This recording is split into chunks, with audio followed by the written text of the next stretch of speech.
The Silence of the Lambs is a critically acclaimed thriller released in 1991 by director Jonathan Demme.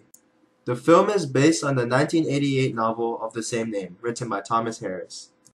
The film stars Jodie Foster as Clarice Starling, an FBI trainee tasked to interview Dr. Hannibal Lecter, a cannibalistic serial killer, in order to catch another serial killer, Buffalo Bill.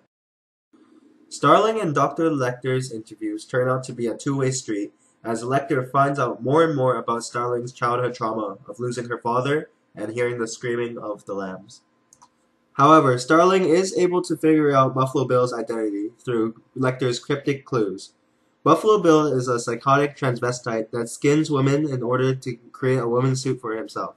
After finding Buffalo Bill, Starling kills him and releases his next victim, the daughter of a senator. However, Hannibal Lecter is able to escape the mental institution and is at large once again. The Silence of the Lambs has a large connection to psychoanalysis and Jungian theory. This is seen largely in Clarice Starling's complex and Buffalo Bill's anima. Clarice Starling has a complex that makes her want to save Buffalo Bill's victims. She develops this complex due to her childhood trauma of not being able to help her father or save a lamb from being slaughtered. She fears the screaming of the lambs and believes that if she is able to save Catherine Martin from Buffalo Bill, the lambs in her head would be silent. As for Buffalo Bill, he has an anima that is so strong that he wants to change his gender.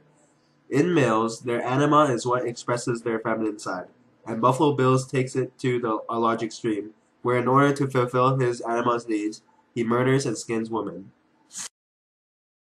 Director Jonathan Demme seamlessly transitions The Silence of the Lambs from a novel to a film. He uses aspects of the film to further enhance the story. This includes his choice of cast, the soundtrack, and changes in the script. Speaking of Demme's choice of cast, I feel that the best performance came from Anthony Hopkins as Dr. Hannibal Lecter. Hopkins had a phenomenal and chilling performance, and only enhanced an already terrifying character. Hopkins steals the show with his portrayal of the psychotic killer. The delivery of his lines, along with his frightening mannerisms, fits the characters set in the novel, and makes it so much more terrifying. The soundtrack in the movie was composed by Howard Shore. Shore has composed scores for many films, including The Lord of the Rings, The Hobbit, and Seven. The soundtrack used adds to the atmosphere of each scene, an aspect that is not present in the novel. I find that in many of the scenes where Dr. Lecter is having a conversation, there is a distinct lack of music. I feel like this was a stylistic choice to make Lecter's scenes more dramatic. In my opinion, the main reason why the film improved on the novel was due to the changes to the lines. Although Dr. Lecter's character is already scary in the novel, the film's version was an enhanced character, both due to the lines and the delivery of those lines. I feel that the changes to the script added depth to Lecter's character, as we see a much more sarcastic and sadistic portrayal in the film. Through the limited number of interactions between Starling and Dr. Lecter, we see that Dr. Lecter is able to use the information that he knows about Buffalo Bill as a means to obtain what he wants, and eventually is able to escape his confinement. This information becomes a pressing matter when Buffalo Bill abducts a senator's daughter. Senator Ruth Martin is willing to give Dr. Lecter many more rights and freedoms in exchange for the identity of Buffalo Bill. This transitions nicely to the scene I have chosen to show. In this scene, Hannibal Lecter is brought to Senator Martin in order to make an exchange.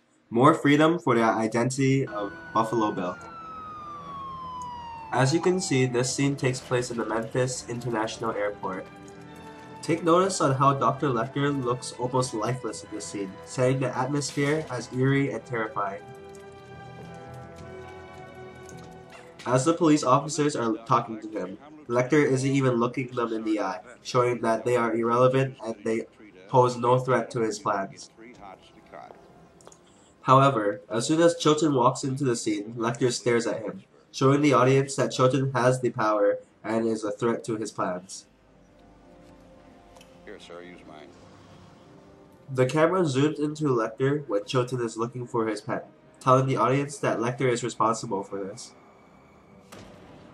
The camera cuts back to a wide-angle shot, establishing the setting of the airport, and we get to see Senator Martin with a large entourage. The setting differs between the film and the novel. In the novel, the interview is conducted in an office in the airport, and is much more detailed. This change made the scene turn from a detailed interview to a quick exchange.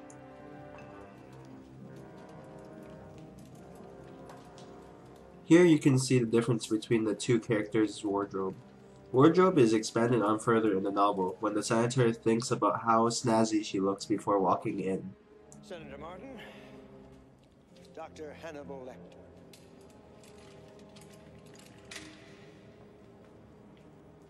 Dr. Lecter? When the conversation starts, the music stops. This sets the tone of the scene. You want to read it before I sign. The lighting is consistent and bright throughout the entire scene, allowing the audience to see the expressions of all the people surrounding Lecter. This is another aspect of the movie that is not present in the book, as both Diane Baker and Anthony Hopkins has perfect facial expressions during these scenes.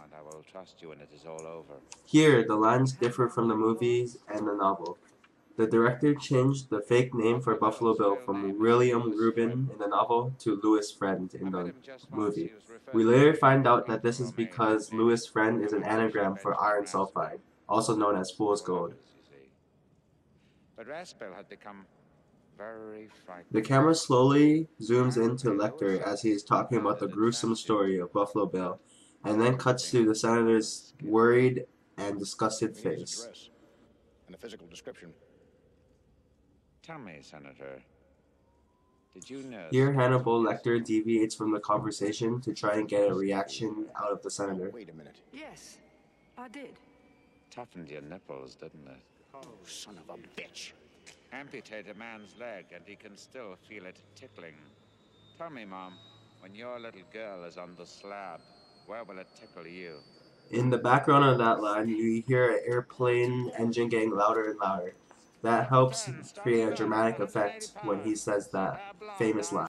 In addition, the amputation line was added into the movie and was not originally in the book. By having Dr. Lecter say this line, it establishes to a greater effect Dr. Lecter's psychotic and sinister personality. Oh, and Senator, just one more thing. Love your suit. By mockingly complimenting her suit, Lecter takes away the power that the senator thought it demonstrated over him. This all ties in with the literary theory of Marxism, because despite Senator Martin having the physical representation of the power, which is the suit, Hannibal Lecter is the one with the power because of the information he has about Buffalo Bill.